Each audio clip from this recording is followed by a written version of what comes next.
Hello everyone, I am Jitesh Bansal. I am with Mentor Graphics for more than 4 years. I work with low power verification team.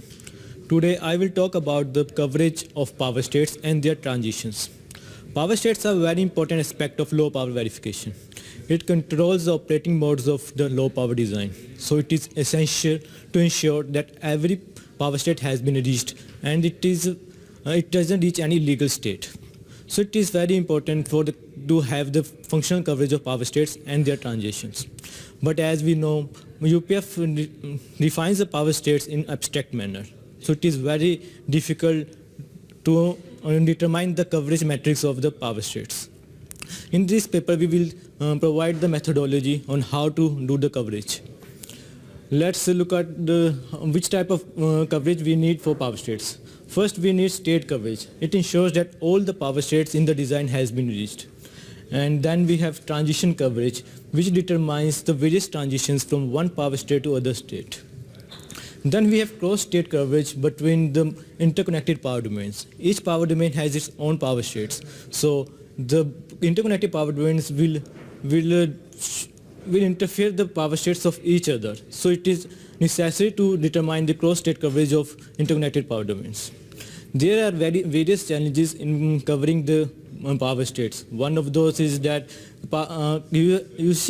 UCIS, the Unified Coverage Interoperability Standard, doesn't provide any metric to capture the power intent of the power states. Also, the coverage metrics require asynchronous sampling for power states. And as we know, power state can be defined as illegal. And so there is no way in standard UCIS to show the illegal power states. There can be multiple power states which can be true at any time. So it is also necessary to handle such states that it's not one-to-one mapping of one power state to another, but many-to-one mapping. So it is very necessary how to determine multiple power states coverage. So in this methodology, we will show you that how can we achieve it using the system value cover group and using the UPF bind checker command. In this methodology, we create a coverage model for each power state object and insert it in the design using UPF bind checker command. Let us understand this methodology using an example. In this example, the power state of system depends on the power states of the IP1, IP2 manner. Normally, power states are defined in hierarchical manner. So each power state of IP depends on the power states of its primary supply set, which in turn depends on the states of supply nets and its control signals. It is how the UPF will look like if we define it in the power state manner. Okay.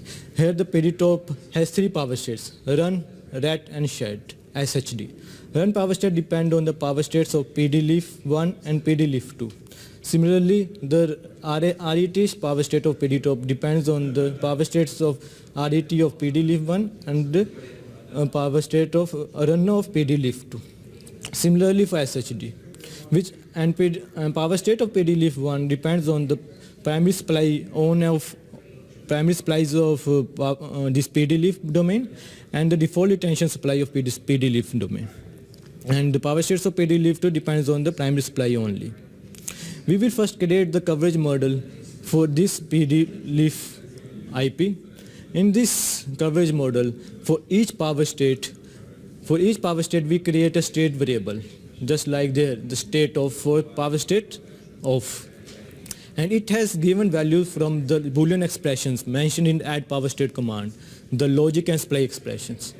All the Boolean expressions are defined in the RHS of this assign statement. Any power control signals or supply nets used in this power state is passed as ports in this module. It's power ground module. It's the supply nets used in this power state. Similarly, for state on, we have a power state on of this primary supply net, and it's getting value from its primary supply net, which is full on, and the voltage is 1-to-1. Whenever any power state changes its value, a different variable, coverage clock, is triggered. It is used as a sampling clock for the cover group, which covers the state coverage matrix of this power state. In this cover group, we have two cover points, one for state off and one for state on. Whenever there is any change in state from 0 to 1, it will store the coverage matrix for that state. For transition coverage from one state to another, we define another cover group. For this, we create a different variable, an array, which have state variables as its elements. Whenever there is a change in state variable, it triggers the clock, which samples the coverage for these transitions. For each transition from off to on to off, many other, we have one wildcard bins. We used wildcard bin because there can be multiple power states which can be active at any time. So we use these wildcard bins to handle all the states. Once this model is created, we used bind checker command to insert it in the design.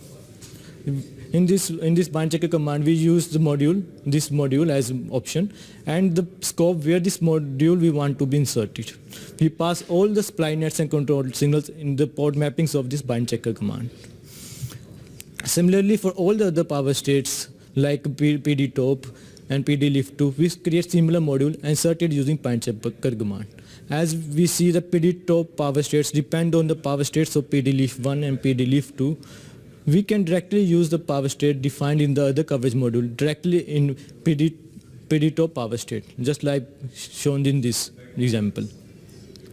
So it is very important that we use this coverage matrix to determine the actual functionality of power states.